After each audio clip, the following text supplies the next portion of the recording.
Hi. I've been seeing a lot of Honkai Star Rail Burnout videos in general. I've been wanting to talk about gacha burnout for a while now, ever since I started playing gacha games again.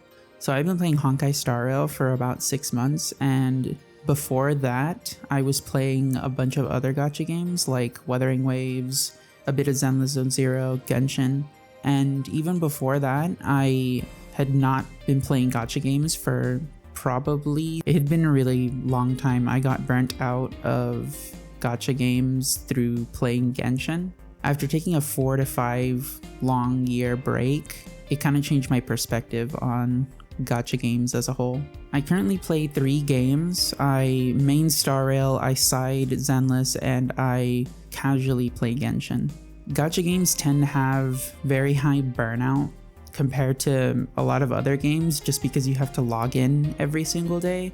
Playing any game every day, even if it's for a small amount of time like doing your dailies, will eventually cause burnout. I can understand why burnout is such a tricky topic to talk about. I think a lot of people that experience burnout tend to take it out on the game.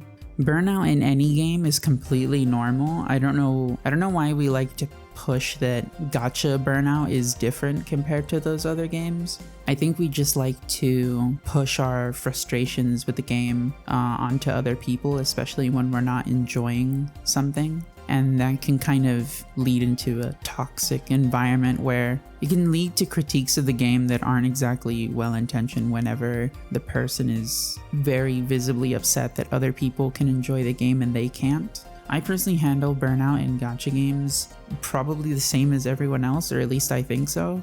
I play Genshin very casually just because that game requires me to do so much compared to the other gachas that I have. It takes so long to do things, do events, to the point that I just play Genshin whenever I feel like it.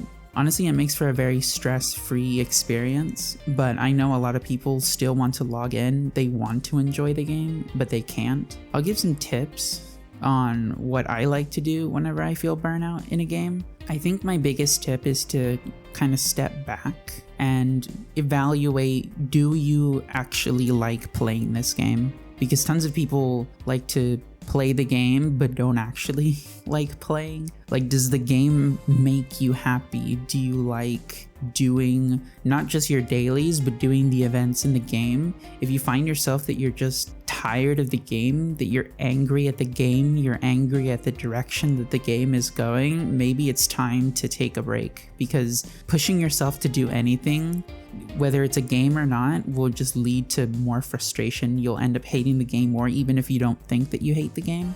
I found that joining gacha communities can be useful to prevent burnout. Now, that's a loaded take.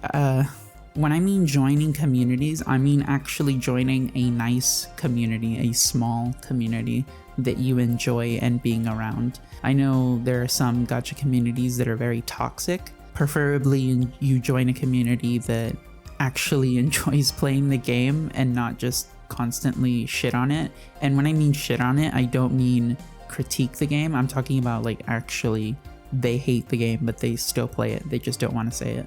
Joining small communities or watching other people enjoy the game can help reignite your love for the game.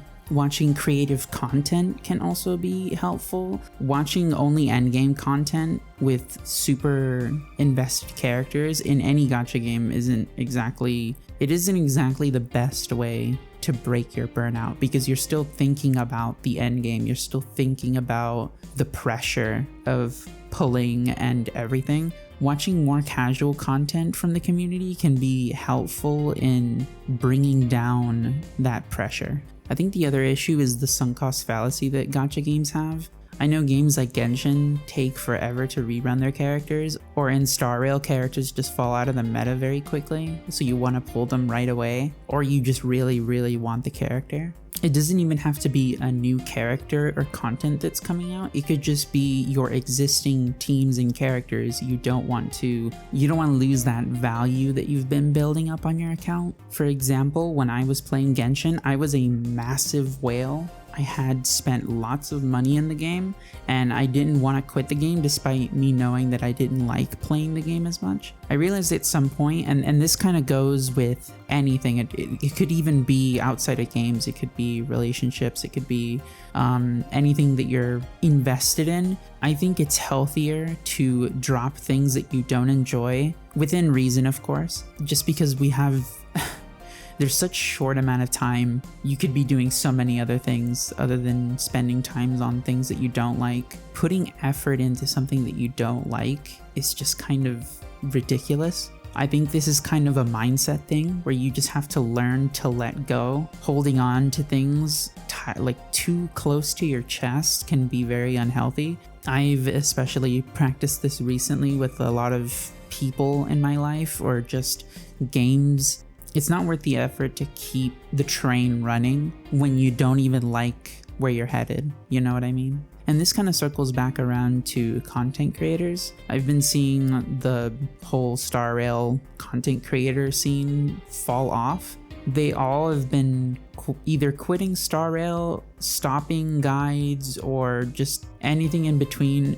Anything related to Star Rail. I've been seeing a lot of people quit the game. Not even quit the game, but just say burnout. I think people blow off content creators because it's their job to do this, but I think when a large amount of content creators get burnt out and they want to stop playing the game, I think it's an indication that there is indeed something wrong with the game. I don't like the idea of brushing off the people that literally play this game the most. I think that's kind of ridiculous. But I do understand that because it's their job, they are more likely to get burned out. I think it's important to realize the reason why they're burnt out rather than the burnout itself. And at the end of the day, it's just a game. I know that's like the cheesiest, most annoying thing to hear, but if you're not having fun with the game, well, just quit the game. I mean, I don't think Hoyo or any company is holding you at gunpoint to continue playing their game. Those are just my opinions, but I want to hear your opinion on the topic. Have you experienced burnout? How have you dealt with burnout? Are my points on other content creators unreasonable, or are they valid to feel this way about any gacha game, especially Star Rail? And yeah, just wanted to make a short video on this. It's been on my mind lately. I've been seeing it everywhere, so I wanted to just put my 2 cents. So yeah, I'll see you guys later. Bye bye.